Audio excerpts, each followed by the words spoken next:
Indeed, it is. Thanks, Buhle. In this part of the show, we give you a view of what is happening on the African continent, bringing you up to speed in the leading headlines in Africa. The quest for African countries to seek reparations from their former colonizers continues.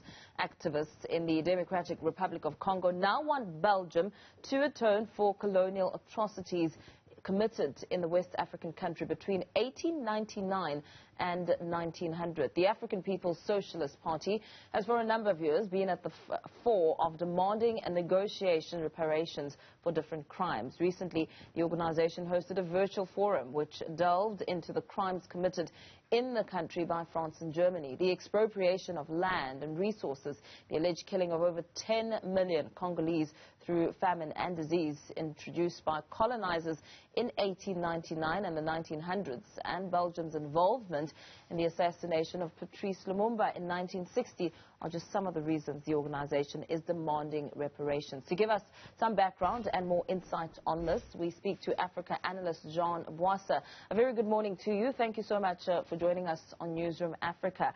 The King Philip of Belgium has sent a letter to the DRC president expressing his deepest regret over the atrocities committed at the height of Belgium's colonial rule. But that apology in itself is simply not good enough.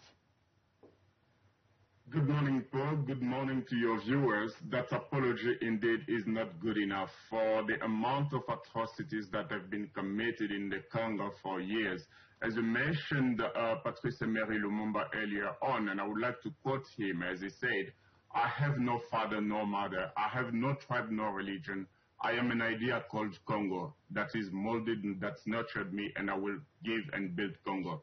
So with that saying of Patrice Emery Lumumba and with the call of many Congolese for reparation, we're not only calling for reparation, but we're calling for an international inquest in the atrocities that happened in the Congo in the past and that are still happening in the Congo today, so that as Congolese we can at this time rebuild our nation, rebuild our country, and, for instance, be able to give our children a place that has got peace, stability, so that they could live better tomorrow. Now, a statue of Belgium King Leopold II was graffitied by anti-racism protesters who want it removed, as you know, reaction continues to unfold in the Congo. But some critics have said that tearing down the statue does not repair the damage of hundreds of years of exploitation. You were touching very briefly, as you were speaking now, about the bigger impact and the lives of the people of Congo today. Well, I don't think that tearing off the statue or destroying a building is going to bring back the lives of the people that were destroyed, our humanity. What is important, as I would always call, it's a reparation in a formal or moral reparation. Let's say rebuilding the infrastructure of the Congo, for instance, hospitals, schools, education system. We can name the roads, because Congo was not built in the same way South Africa was built, or many English-speaking countries were built in terms of the infrastructure. So it is very important at this. It is not in the amount of money or fiduciary that people are calling for reparation. We are calling for people to be human and being accepted. As we speak right now, the Congolese people can't say that I'm Congolese because we do not even have an identity document that shows that I'm Congolese. So these are the kind of things that we want the international community, not just Belgium, because many countries were involved. At the Berlin conference, which was sadly called the Congo Conference in Berlin, it was not just Belgium, it was all these 14 countries that were there, and it is appropriate this time that reparation be done in the Congo, that a justice system be placed, like the mapping reports that portray the event that occurred since 1996 until this very day, so that we know who are the culprits, who did what, and how do they need to repair. Because calling for reparation, what are they going to repair? Are they going to bring back the lives of those that were destroyed, the women that have been raped since King Leopold II to this very day. No, it is very important that reparation is a moral recognition of the atrocities that they have done. Bring, for instance, a precedent such as the Nuremberg trial for the Congo, in the Congo, and then we know who are the stakeholders for the destruction of the Congolese humanity. As you mentioned King Leopold II, let's go back a little bit to talk about his desires at the time and how exactly he managed, together with Belgium, to really tear through the Congo and get native chiefs to sign a deal that would, in essence, backfire and not benefit those in Congo.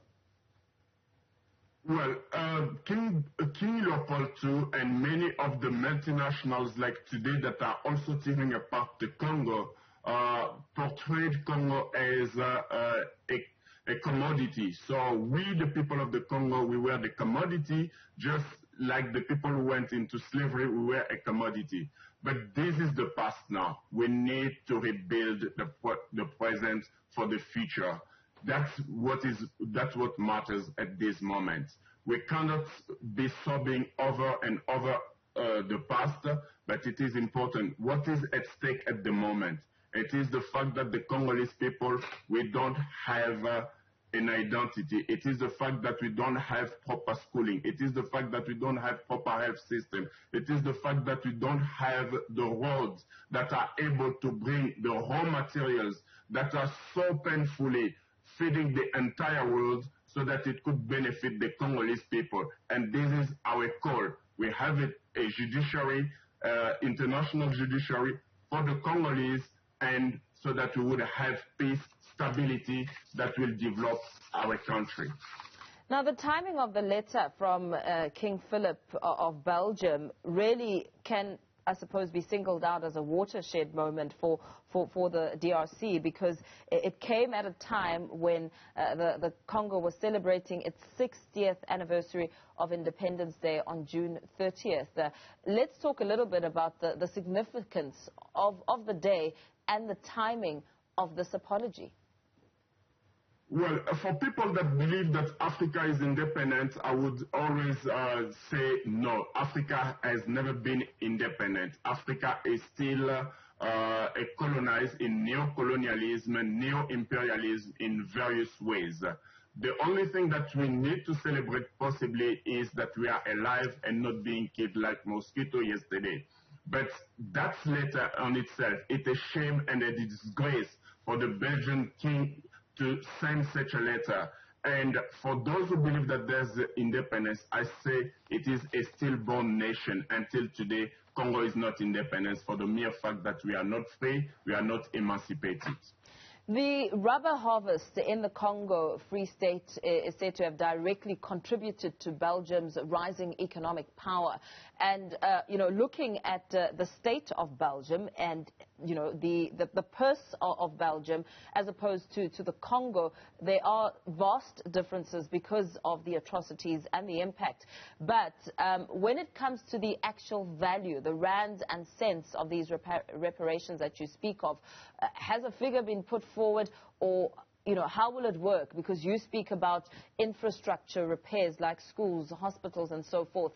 Is it an exchange of money, or is it an exchange of resources and repair to the country? Well, I'm more looking forward to one of the leaders of the Congo at that time during independence, who was Bolikango, who wanted a partnership between the Congolese and the Belgians, so that they will bring that expertise not in the form of being colonizer again, but to be brothers and sisters of the same country or the same continent per se as Africans, so that we rebuild our continent. And we must be frank and bold with ourselves as Africans. Our leaders have failed us, because today they are filled with pride, they are filled with vanity, and they are embezzling the funds of the African continent, and that's the same in the Congo. And it is very sad for us and a disgrace, so that these leaders today must make amends themselves and rebuild the nations in the Congo. because the king can send a letter, but what is that letter compared to the lives that are being killed? We have the Nyiragongo eruption today, but people still don't have a place to stay, and the leaders are doing nothing. So it's very important. My call is a judiciary system that will not put a monetary or fiduciary figure to the loss that we have, but more likely to rebuild everything together so that we live as a human beings that love one another. What do you believe are some of the powerful lessons that can be learned from atrocities like this, and perhaps the manner in addressing the past to enable a better future for parts of the continent that were colonized, especially looking at the Congo? We know that it's estimated that the population of the Congo decreased to 10 million from 20 million at the time. Well, the past lesson, I will take you to Germany because it's a precedent. We had Eastern Germany and we had Western Germany. Today it is one country, and this country is united, and this country is among the strongest economy into this world. So if we can look such a model, or the Switzerland model, or we can look Singapore, these are countries that have succeeded and that have come from the ashes to rebuild their own nation, their own people, and have pride to say, I am a German. So if we look at such a model and rebuild the Congo, I think that tomorrow the entire Africa, because Congo is feeding the entire world through its mineral, through its fauna and flora. We must remember that we have the second forest in the world. So it means that if we are breathing today, it is because of the Congo. If we are today alive in terms of the mineral, in terms of the technology that we are using, you and I are able to talk today because the minerals that they are plundering in the Congo are able to create the technology that we have. And on these, most of the multinationals that are using these minerals must be called to account so that they also can make their contribution to rebuild the Congo. Absolutely. Thank you so much for your time. Africa Analyst Jean Bwasa speaking there about the situation in the Congo when it comes to the King of Belgium, who sent an apology for the atrocities of the past. The Congolese people saying it's simply not good enough, considering the lives that were lost and the impact on the economy and the state of the Congo today.